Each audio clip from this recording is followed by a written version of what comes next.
যে অভিজিৎ গঙ্গোপাধ্যায় যিনি কার্যত এই যে দুর্নীতি নিয়ে তোলপাড় হচ্ছে গোটা রাজ্য, একটা বড় অংশের মানুষ বিশেষ করে যারা চাকরি প্রার্থী তাদের কাছে মেসায়া হয়ে গিয়েছিলেন, সেই অভিজিৎ গঙ্গোপাধ্যায়ের এইরকম একটা মন্তব্য এবং তাকে সেন্সর করলো কমিশন, কি বলবেন? Paradise lost. দেখুন মৌপিয়া, যদি কেউ কমিশনের 4 পাতার বিজ্ঞপ্তিটা পড়ে, যদি মন দিয়ে পড়ে, সাধারণত আমাদের দেশে মন দিয়ে পড়াটা চলে গেছে, তাতে দেখবেন দুটো কথা খুব স্পষ্ট করে বলা হয়েছে। এক হচ্ছে যে উনি বাংলার অপমান করেছেন, একদম কমিশন 14 নম্বর পয়েন্টে পরিষ্কার লিখেছেন।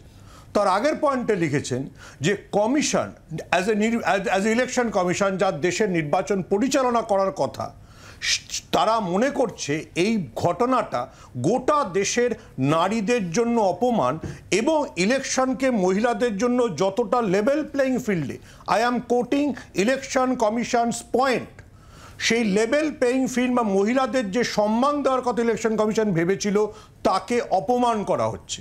And third the most important point, বিজেপির মুখপাত্রর ওইখানে 9 নম্বর পয়েন্টটা পড়া উচিত, যে তারা সমস্ত কন্টেন্ট দেখেছে।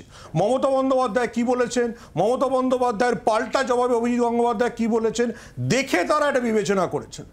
তো যদি যে রাজনৈতিক দলই হোক, তারা যদি নির্বাচন কমিশনের উপর আস্থা রাখে, এখন অবধি বিজেপি বলেছে নির্বাচন কমিশন গুরুত্বপূর্ণ, তাহলে নির্বাচন কমিশনের এই বক্তব্যের পর যদি কেউ, যদিও শঙ্কুদেব পণ্ডা বলেছেন যে তিনি ব্যক্তিগতভাবে মনে করেন না যে মমতা বন্দ্যোপাধ্যায়কে ব্যক্তি আক্রমণ করা উচিত, তাহলে এর চাইতে খারাপ কথা কোনো অবসরপ্রাপ্ত বিচারপতি বলতে পারেন না। আমি আবার ইলেকশন কমিশনের পয়েন্টের 2টো পয়েন্টকে উল্লেখ করছি। এক, উনি অভিজিৎ গঙ্গোপাধ্যায় যা বলেছেন তা পশ্চিমবঙ্গের জন্য অপমান, এবং দ্বিতীয়ত গোটা দেশে যে স্ট্যান্ডার্ড ইলেকশন কমিশন সেট করতে চাইছেন মহিলাদের জন্য, সেটাকে উনি ভেঙেছেন। এর চাইতে কড়া কথা একজন অবসরপ্রাপ্ত বিচারপতি সম্পর্কে কোনোদিন কোনো ইলেকশন কমিশন বলেছে?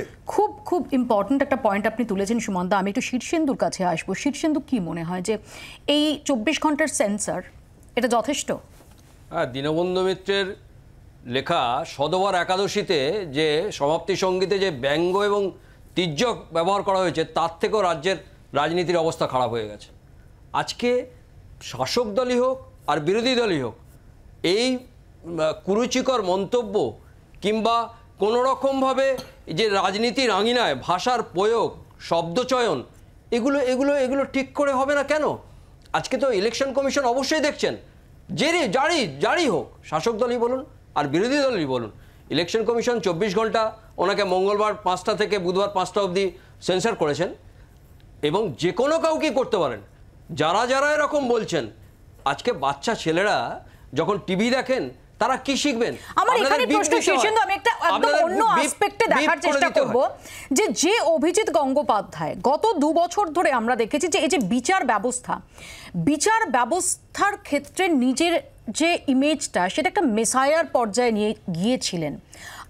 মানুষের একটা বড় অংশের মানুষ, আমি তৃণমূল কংগ্রেস সমর্থক, তৃণমূল কংগ্রেস কর্মী এদের কথা বলছি না, কিন্তু একটা বড় অংশের মানুষ তারা মনে করছিলেন যে বিচার ব্যবস্থা, যেটাকে হয়তো সেভাবে দেখা যায় না, চোখে আলাদাভাবে দেখা যায় না, অনুভব করা যায়, তার যে গরিমা সেটাকে উপলব্ধি করা যায়, সেটা কোথাও একটা চেহারা পাচ্ছে, একটা অবয়ব পাচ্ছে অভিজিৎ গঙ্গোপাধ্যায়ের মধ্যে।